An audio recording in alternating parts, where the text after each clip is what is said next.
So, hi everyone, and welcome to another episode of Communikarma with me, Nyla.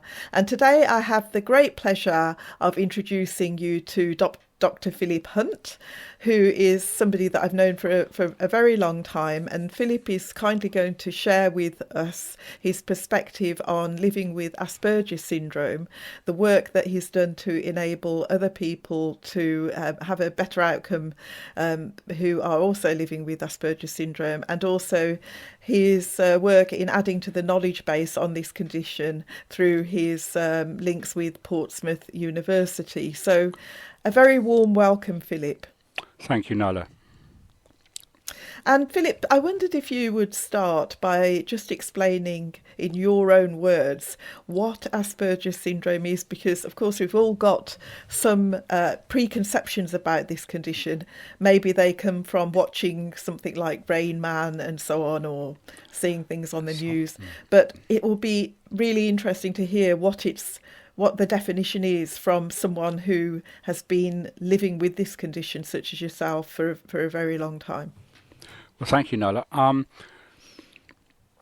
imagine that most of your viewers will have heard of autism. And Asperger's is a subset of autism. Asperger's usually manifests itself in its sufferers, and they do suffer, as a series of stereotyped behaviours, almost laser-like function on certain key interests, apparent social withdrawal, which can be mistaken for other problems, and when frustrated, an absolute hypersensitivity to stimuli, which is painful, and when frustrated, a laser-like concentration, which is so strong it can be damaging. Yes. Now, I'd never heard of Asperger's in my life, and when I was 42 years old in 2000, someone in the NHS asked me if I'd ever heard of it. I hadn't. I was so exhausted and really bothered to investigate. But 8 years later, 2008, I was re-diagnosed with Asperger's again by a published expert on the subject.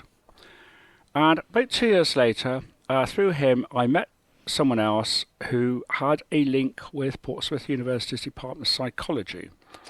And therefore, I began unofficially to write and publish for them and with them, and also lecture to undergraduates on Asperger's, my experience of Asperger's, and in the hope that we could extend the knowledge base. In fact, although you live in a supported setting now, you have actually got a doctorate from Oxford University, so you are a very learned person, and I think that again people may be surprised that somebody with this level of academic qualification does need to have a high degree of support in regular living, and these are the sorts of misconceptions I think that are there in general society, where people they put people into a box, don't they, and don't see the variety and diversity of people with labels. Yeah, indeed. The classic joke would be some Asperger's intelligence, why can't they function in society as normal people do? And the answer is that actually, unless they're in almost sheltered surroundings, they can't. Now, shelter can mean, for example, the old dodger Don. He's looked after by servants, librarians, etc., because he can't be trusted to cross the road almost. Brilliant brain, but can't be trusted. Stereotypes arguably true. However, some of the work we do at Portsmouth, I hope, tends to be on the social side of the suffering of Asperger's people. Other researchers are very interested in, can we find a genetic cause for Asperger's? And therefore, we did that. We could alter the genes and remove Asperger's from society suffering.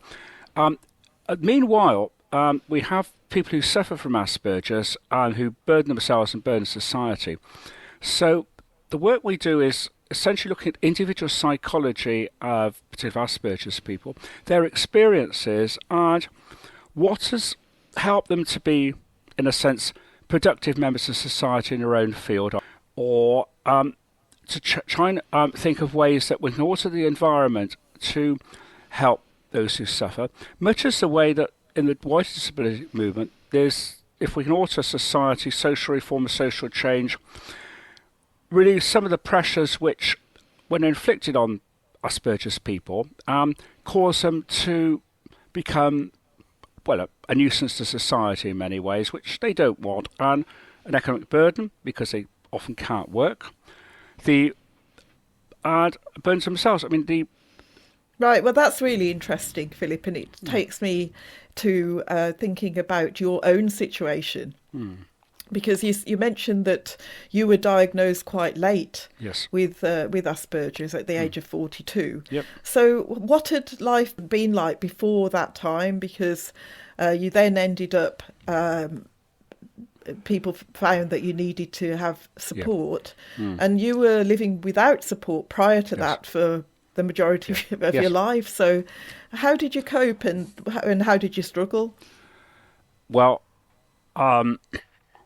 I had a very poor and unhappy childhood, bullied at school. My only escape really was in academic work.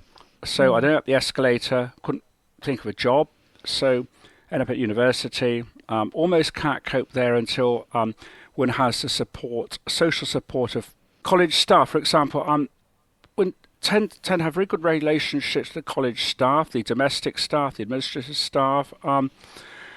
Amongst the dons, those who'd had bad experiences themselves tended to know how to run one and manage one and encourage one. Then one comes out to go on the job market, and of course one can't get a job because it's recession, but one doesn't have the skills to actually learn how to present oneself with a job. So one drifts back into university and then into research and further up. In terms of, one can function at that level, if you like, in work, but the rest of life, normal human relations, relationships, romantic relationships, sexual relationships, don't really happen, which obviously frustrates the Asperger's sufferer.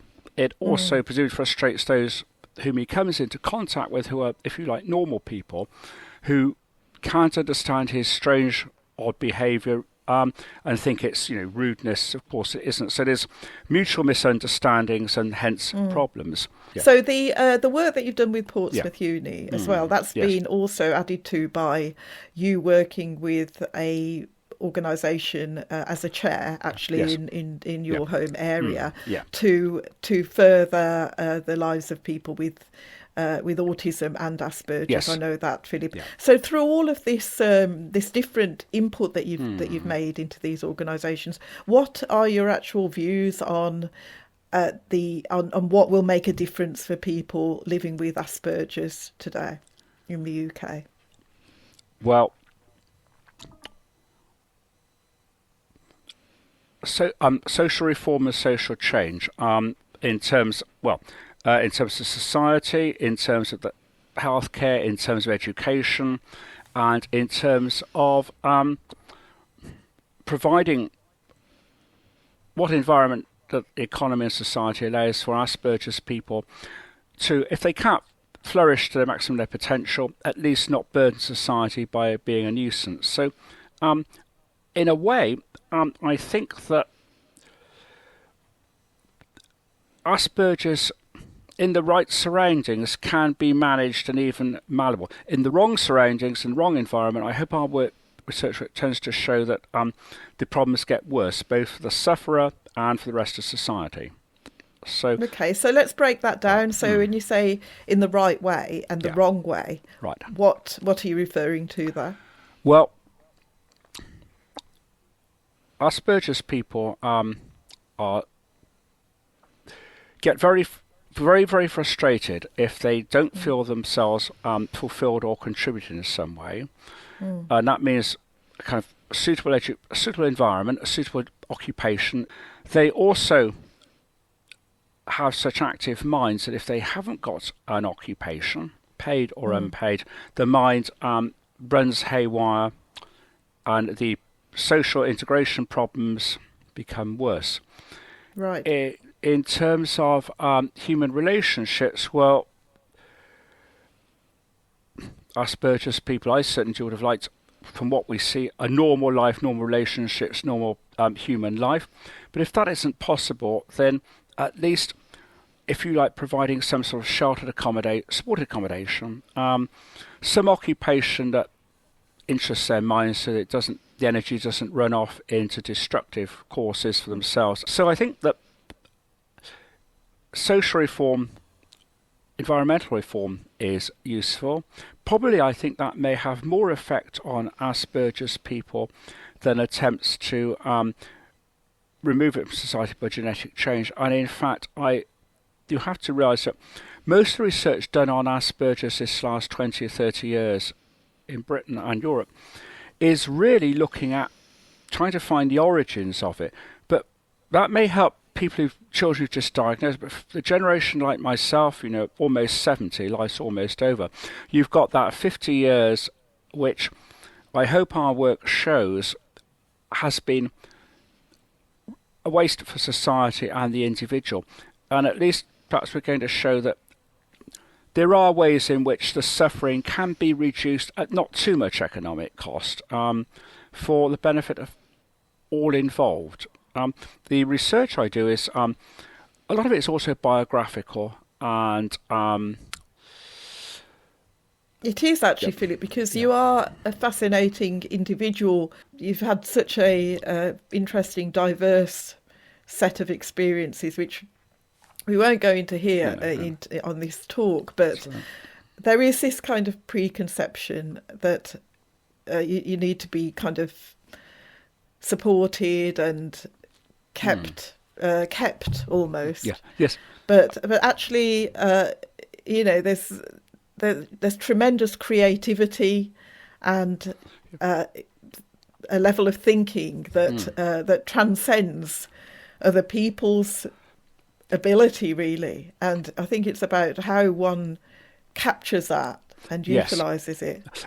Normal life, perhaps normal people can cope with the uncertainties, I find very, very difficult. So in a way, a supported structure that's suitable does help one function a little better, which is certainly in the benefit of the sufferer of Asperger, certainly for the benefit of society, because it does release the burden on the health service, on the police, and what have you, through accidents and goodness knows what. So I've had one of the various odd tasks and occupations, some paid, some unpaid, and at one point in my hometown, I was involved in setting up a charity for those who have autism, particularly those who suffer from Asperger's, and ran that was chair of that for about 2 or 3 years, around about the time I was actually formally diagnosed with Asperger's. And that was interesting because one began to see just the problems so many people on the autistic spectrum, particularly Asperger's at that part of that section, suffer. Education failures, housing failures, inability to get a suitable job or a job at all, problems with the National Health Service with resources and the ability to cope.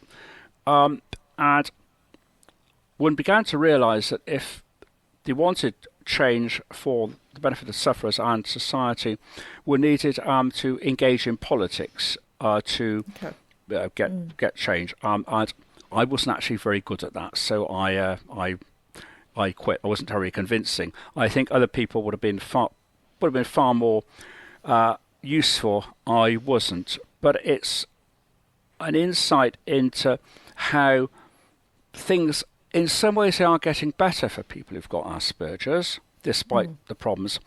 In many ways, they're not getting any better. But I hope that my own experience of my varied life is of some value for researchers who, from that research, one would hope to develop policies to suggest to those who with political and economic power to make adjustments. One hopes that would, not cost too much, but help everyone. Absolutely. And reduce suffering. Yeah, I think that your individual, the long running study of yourself, Philip, is Yeah. going to be very eye opening. You know, it's going to be very revelatory and in itself. And I think that's the most important aspect of it, really, because there's so many people living with relative ignorance Yeah. around, the conflict between the syndrome and then the other part of a person, which still craves the same things as Yes. everybody else, of Yeah. course. So very disappointed that you haven't had a family and, Yes, indeed. a partner and, as you've said a few times, the ability to work at the level that you're Yeah. Yeah. able to with support and so on. So I think it's just humanizing people, isn't it? Yes. Humanizing groups of people Yes. that we don't know very well. So I mean, I've had the great privilege of knowing you for some time, so you've certainly helped me to understand, but most people don't have that benefit. So that's the beauty of you contributing in this way. And I hope that uh, it is a truism that, as far as research goes and experience, Asperger's people tend to be extremely honest, for good and bad. So in our Yeah, work and my work, we've tried to treat it as a scientific research project, to be absolutely honest, in the hope that what comes out will be illuminating for other people. And yeah, also, in some ways, looking at its standard narrative therapy is it is a form of brainwashing, to use the jargon. Writing about one's past, confronting it, in a way, can help illuminate for other people and also make subtle changes in one's own mind of recognition that will, if it won't help me terribly practically, would help me intellectually or emotionally try and understand why I am as I am. And I hope that, and why therefore I can try and alter my behaviour as best I can to a limited extent to be less of a problematic for third parties. well, let me just come in again there, because people might be wondering, well, Philip, you don't need, might be thinking you don't need to justify yourself or think how to alter your behaviour and so on.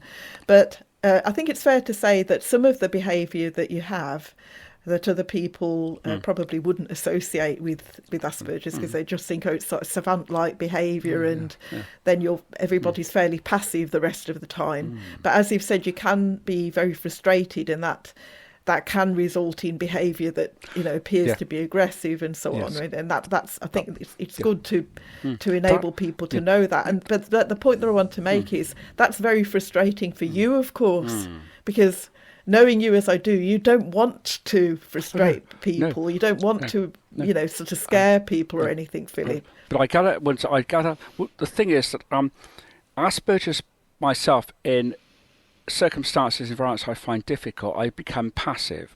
But of course, the frustration then builds up, and something will trigger that frustration, and then it is the laser-like focus, so strong, so fixed, so determined, particularly if it's something which one regards as absolutely vital to one's life, that frustration is so driven out at such speed that normal members of society misregard it as aggressive and feel fearful, and the spiral of misunderstanding, wrong counter reaction, etc., builds up, and then you really have severe problems for the sufferer and for all those who involved directly or even indirectly. And you have sort of the frustration can be involuntarily were displaced onto innocent third parties. And of course, if Yeah. it's an actual person who thinks that has power to relieve the situation and doesn't, then it really becomes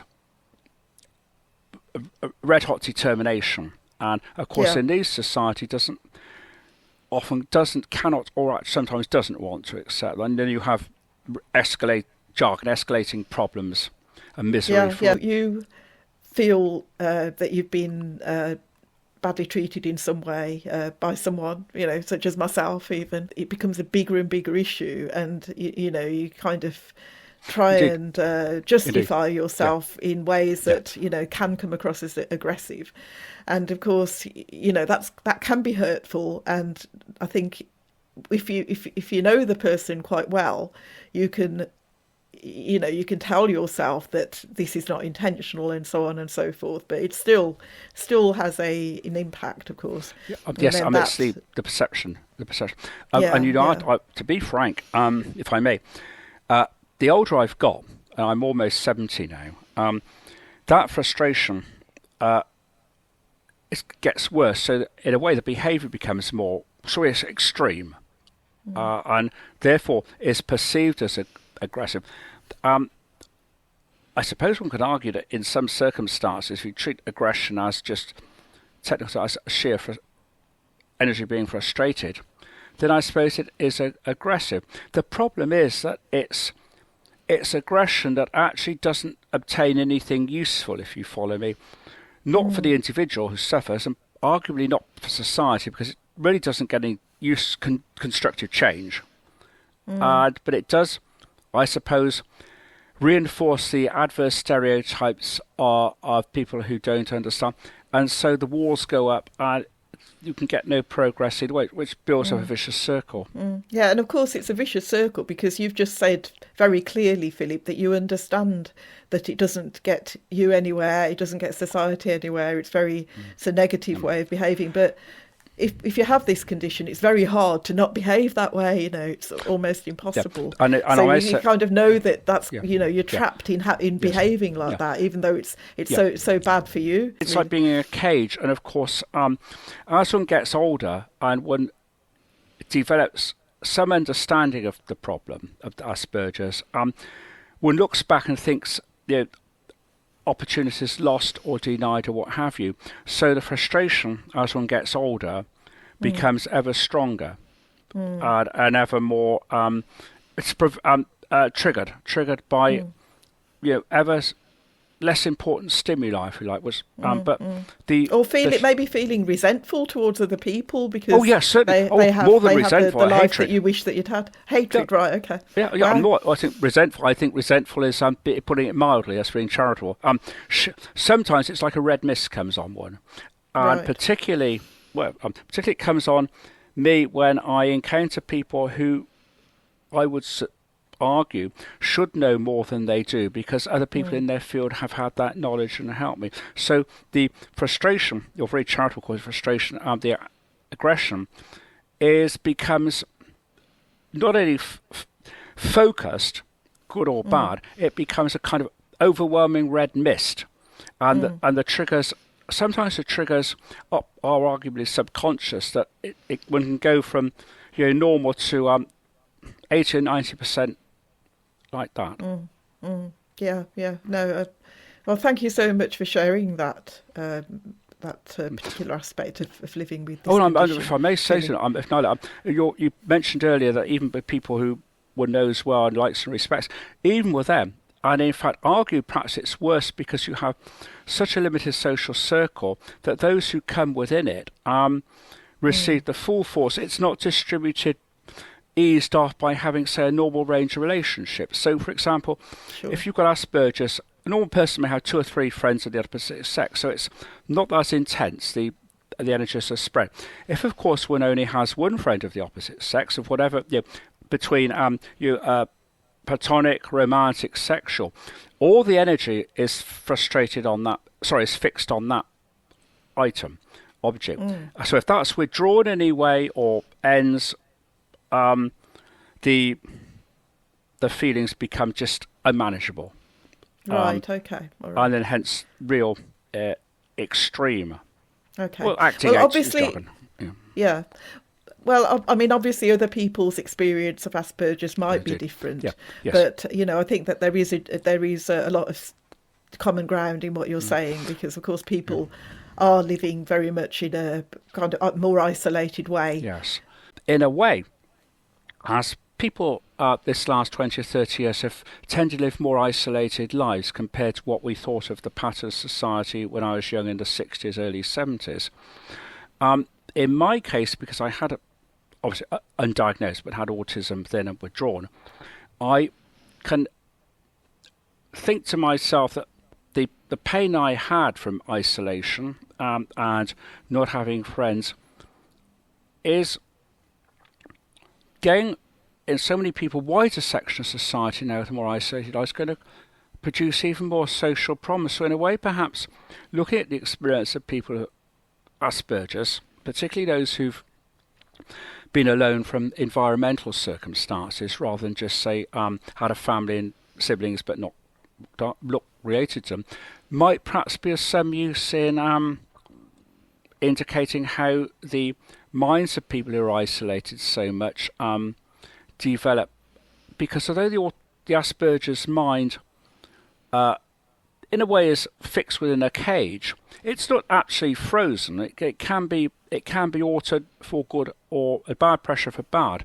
So that's quite interesting. You personally have changed to some extent, as we all do, but I know that you've made a conscious effort to appreciate some of the behaviour that you want to minimise, which can't have been easy, Philip. But you've mentioned an interesting aspect there of the differences between men and women, or the different genders and Asperger's. So I know that you've looked into this through your research. So what does that actually reveal? Well, we're looking at stereotypes, but in women who've got diagnosed Asperger's, so it is essentially some of the same mental patterns and behaviour, perhaps not as obviously as extreme. For example, you say male Asperger's, in my case frustration, the behaviour would be perceived as aggressive. Well, perhaps in a lady too, but it would be, if you like, less obviously violent aggression, except when extreme provocation. But it might be more passive aggression. But I really cannot speak. But I imagine actually the suffering must be in its own way as bad as for a male Asperger's, if not even worse. But I mean, I cannot speak about those because I'm not one.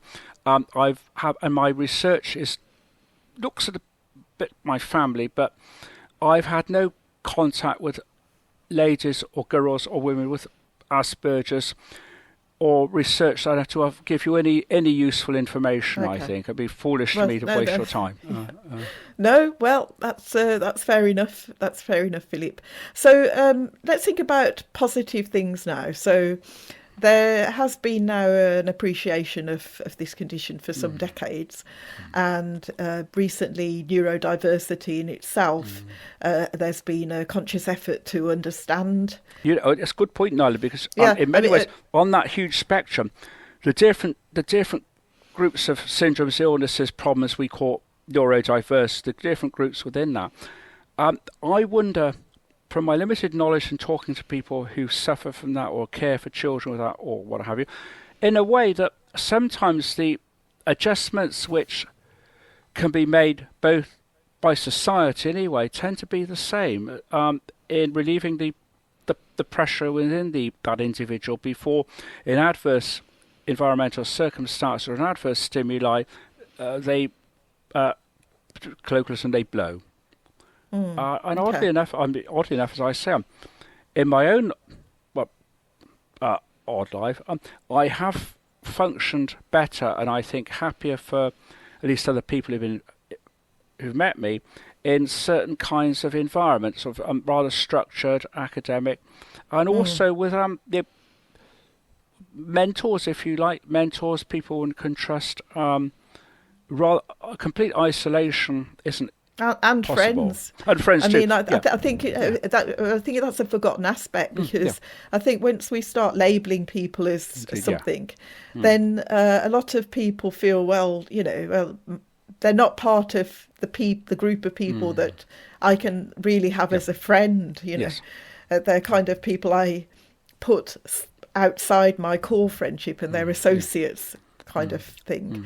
But of course, that's really missing out on the wonderful people who are labelled in this way. So it's a hard nut to crack, isn't it? Because it's only through personally getting to know people that people can then think, well, that's my friend. But that's what I think is really lacking in a lot of people's lives with this condition, personally. Well, friendship, yes, indeed. Because I think that if you like, having human contact that isn't bullying or oppressive in itself tends to ease the rough edges of Asperger's. The spikiness isn't a colloquialism, and the more that Asperger's, in my case, not exposed, but encounter people who one can relate to and has some knowledge, like normal human friendship, it does allow the Asperger's person to function a bit better and more happily.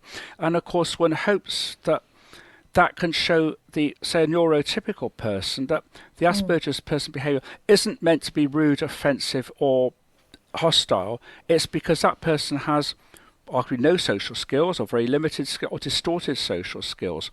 So, for example, to make, if you like, romantic relationships with, if you like, someone who's got autism, Asperger's, and someone who isn't, the normal person will assume that the sufferer is a messer, to use expression, or troublesome, or odd, or nasty, or God knows what.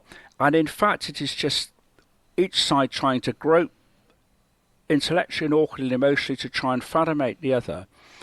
And the waste of life, energy, and happiness on both sides I think it's a burden on each of them, burden on society. God forbid, of course, if someone with Asperger's happens to meet a partner who's got Asperger's, that can be a really toxic mixture, because if they have children, then the problems are multiplied, and they tend to live isolated lives. So therefore, even more than the isolation so many people have in society now. So of course, the toxic traits focus on the child, and because a vicious circle of generations unless you break it. Right. Okay. Well, no, that doesn't sound like that sounds as if it could have a myriad of problems, Philip. You've mentioned all of the things that you've overcome, and I know that you are thinking forward. So what sort of things are you planning for yourself? Well, I'm almost 70 years old, so sort of physical activities are beginning to run down. Oh, actually, I think I should mention, I think this will be very interesting for people, because people are looking at you now, and you look in great shape, Philip, so you're looking very good there. But in fact, one of the notable things about you is that you were not always looking this way, were you? You have lost over 10 stone a few years ago. And, right, well, yes, well, actually, I was never particularly physically strong because of Asperger's and isolation. Wasn't taught exercise much. But I got so ill and unhappy that I put on weight. I mean, you're unrecognisable from, your bigger days. Well, yeah, I mean, in fact, actually, something happened to me, and had a bereavement. So you yourself sort of made the suggestion not to pull myself together. So within by that time become so ill. I don't know whether I'd have used those actual words. Philip, quite well.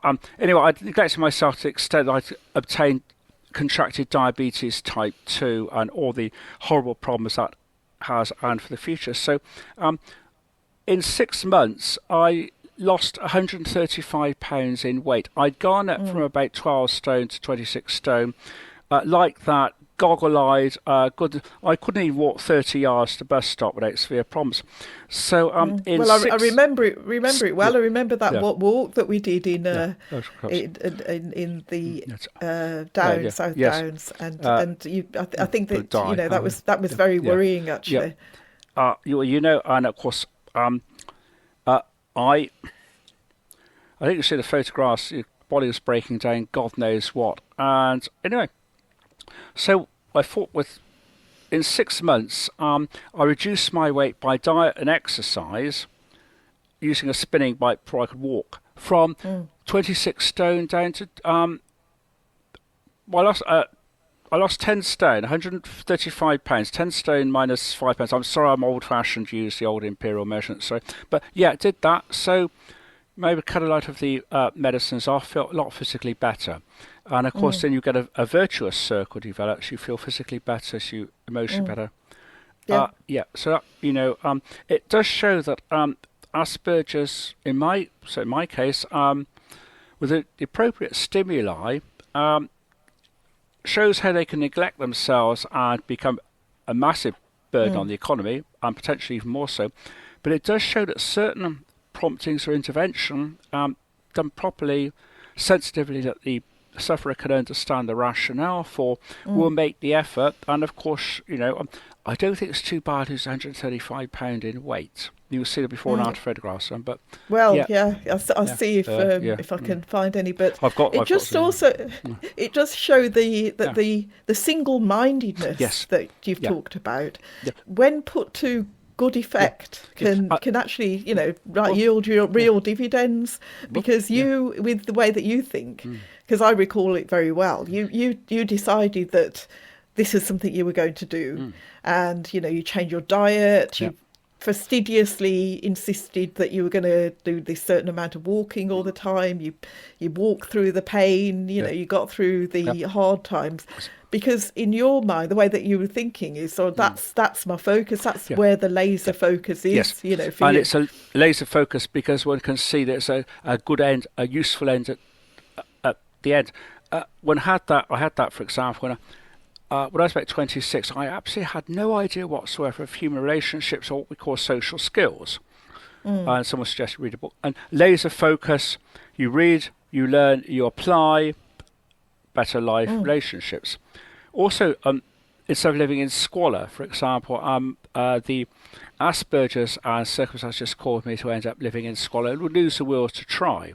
Then you suddenly get a stimuli, a laser focus, make the effort, go through the pain, and you'll get benefits.